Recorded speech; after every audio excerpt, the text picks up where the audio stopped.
Welcome to Family Gamer TV. Now, over the year, we've looked in detail at Anki Overdrive, at RealFX, and at Scalectrix Arc Air. And you've been asking us which of these is the best, which of these should I be buying first, how do they compare? So we're going to have a look in detail about this. Head-to-head, Anki Overdrive, Scalectrix Arc 1, and RealFX. Now, each of them are quite different. We're starting here with Scalectrix. Now, this is a classic slot car racer, so as you can see, they travel around the slots, but they've added in here this app that tracks your laps, tracks your fuel, tracks your tyre damage, and at certain points you have to go and pit to recharge them, which makes this is much more a race of stamina and strategy than it is of pure action. Switching across to RealFX, and you can see the slots are gone. What you've got is a clipped together sort of paper card track, and you have to steer your cars around much like an RC sort of experience, so they can free roam around the track, and actually they can leave the track, and if you're not careful, that is what they will do. They can guide themselves around to some extent. They use that gradiated shading on the track. They look at it with some simple tech to keep them on track, but as you can see, it doesn't always stay on course, so you need a bit of patience and you need real skill here at that RC experience. Of course, that means you can take the cars and race them on their own off the track, which is unique to RealFX. This is very much at the low end of the tech spectrum. Simple RC mechanics, simple light detection of the track. So compare that to Anki Overdrive and we're at the other end. This is the real high-tech option. The cars don't only detect the track and where they are with a specially printed surface, but they also communicate with a central app which the players use to control, and they can communicate with each other. That means the cars not only know where they are, but they know where all the opponents are as well, which is why in Anki Overdrive you can fire weapons, you can drop mines, you can do all sorts of things to hamper your opponent. And equally, this is why Anki Overdrive, the cars do keep themselves on track automatically, but you can't use the Anki Overdrive cars off of the track. You have to have the track there as a central mechanic to the play, unlike RealFX. On the track, they're much quicker, they're much more responsive, and you use that tablet controller to shift them in and out. You can go up and down surfaces, and you can see we've banked this up onto the bed and round to do a couple of loop-the-loops. We've got height here, and you just don't get that in Anki Overdrive. In Scalectrix you can do a bit of it, but again you can't flex the track in Scalectrix like you can here because there's power going through it and you lose the connection, because here the power is completely contained in the cars. Talking of which, if we head back to RealFX, you can see the cars here. They're pretty matte in finish. They've got some decals on the side. They have the servos at the front, so they've got this real powered steering, which is why you can use them both on and off track. They do look pretty nice, but they're certainly not full of character like the Anki cars are. They're not aiming for that. They're aiming to be a sort of a nice RC sports car, and with that you've got more of a classic remote controls with a trigger that has a lot of movement, a lot of control for that speed, a wheel on the side where you can steer left and right. Now this means that you need to have batteries in the RealFX cars. There's 3 in each controller and 3 in each car. This does add to the price, not only the price of getting set up, but also the ongoing cost of running RealFX. Anki Overdrive has the batteries built in, and Scalectrix obviously runs off the mains. Now, if we look over to the track, you can see the RealFX track is nice and simple. It's flat, it just clips together with these tabs. Doesn't use the magnets of that sort of more firmer grip of the Anki track, which means that it needs to be on a flat surface. It does have a pit lane, so as you race around you can pull into the pits, and because you've got that freer movement, you do have to pay attention going around this, which means you can leave the track if you want and then come back on it, and as soon as you're back on you need to make sure you go through that start finish line to register your lap. As with all of these, it's tracking your laps, it's tracking how you're doing. With Anki Overdrive you can see there's a whole host of track here. Now in the starter kit you get a more limited selection, and you can buy these elevation kits, these banked turn kits, these collision kits of crossovers, as well as ramps and jumps and a whole host of different track. And as you can see up on the bed here, we've got a whole load of these different cars. Now the Anki Overdrive cars, there's a real attention to detail because they want these cars to be full of characters.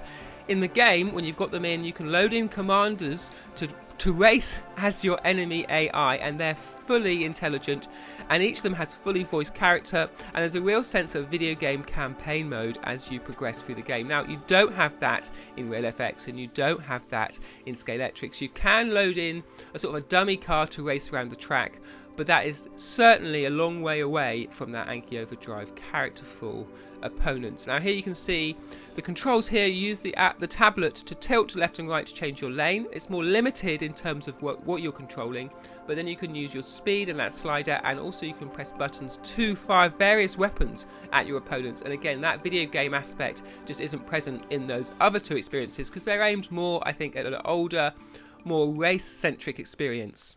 Back with Scalectrix and the controls here, for the first time Arc Air offers you a wireless controller. Previously you'd have to have a cable, so when the car comes off like this you have to crawl across, drag your wire across the track. Of course that doesn't happen anymore. You can see here these controllers each have a wrist strap in case you're going to fling them across the room, and it just gives you that freedom so you can jump up, pop your car back on and get going, much more like we're used to in other experiences. The cars themselves, you get a wide variety of Scalectrix cars, and of course you can customize them with different magnets, different tyres, different motors, and there's a real hobbyist sort of nature to that side of the game which isn't present in Anki Overdrive and isn't present in RealFX. Now what's new for Scalectrix in recent years is this tablet aspect to the game. Now this keeps track of a virtual account of both fuel and both tyre damage, so as you go round, if they run out you need to stop in the pits at that start go, and then your car will have new wheels attached and your car will have the fuel reloaded. This creates a real endurance and strategy to the racing in Scalectrix that isn't present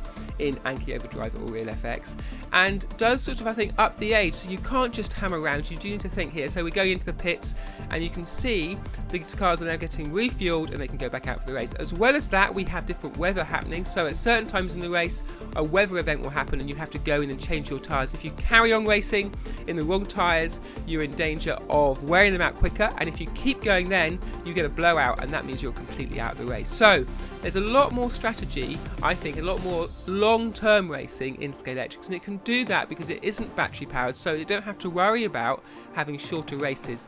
In terms of battery, of course, Anki Overdrive has those built-in charge-up cars, which I see around 20 minutes play from, and then you're back onto charging. And equally, RealFX, you've got more limited battery power because you've got to put in those pen-light AA, AAA batteries too. In terms of where you can play, I think Anki Overdrive has the edge here. It's perfectly capable of playing outside, and as you can see, even if it rains, you can just leave the track out because it's not powered. Come inside, grab the cars, then come back out, wipe the track down, and you're ready to go. Because you can go up and down over surfaces, you're not worrying about the connection and not worrying about keeping the track flat like RealFX. Again, you can do all these sort of fantastic up and down experiences around the garden or around the home. Finally, because Anki Overdrive has a lit up controller with that tablet, and because the cars light up as well, it's also ideal for playing at night and in the dark, and it has a whole nother aspect and feel to it as you see the cars rushing around in the dark. You can see where they are, you can also see them shooting each other much better because those lights that light up when they're firing or when they're hit are super clear in the dark, and I just think it adds another nice dimension that you can't do with the other two.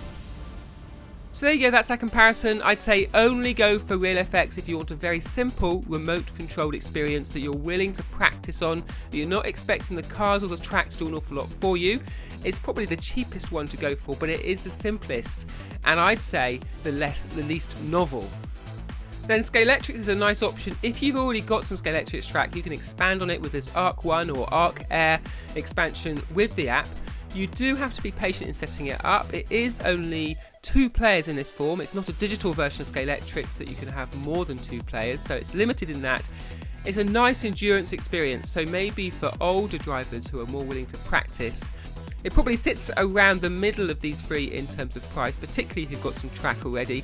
Now, parents who may have a connection to Scalectrix, again, there's that nice feel-good factor of reconnecting your kids to a game you played when you were growing up.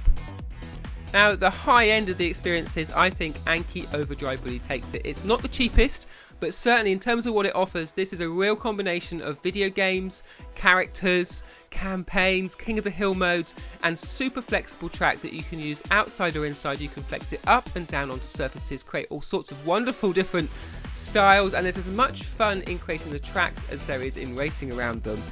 Add to that the tablet controller, and you've got a real winner. As I said, it's not the cheapest. If you've got a starter pack, you're going to want to buy some extra straights, maybe some crossover collision kits. You're also going to want to buy a couple of more cars so you can get up to that 4-player experience. But if you've got the money, and that isn't a huge obstacle, then I think this is a really good way to go. Now, we want to hear from you. Which of these is the one you've gone for. Is it Real FX? Is it Scalectrix Arc 1, Arc Air, or is it Anki Overdrive? We'll be in the comments to answer any questions just as soon as this video has gone live. Let us know there, and subscribe to the channel, and we can let you know when we have more on Anki Overdrive, on Scalectrix, on Real FX soon.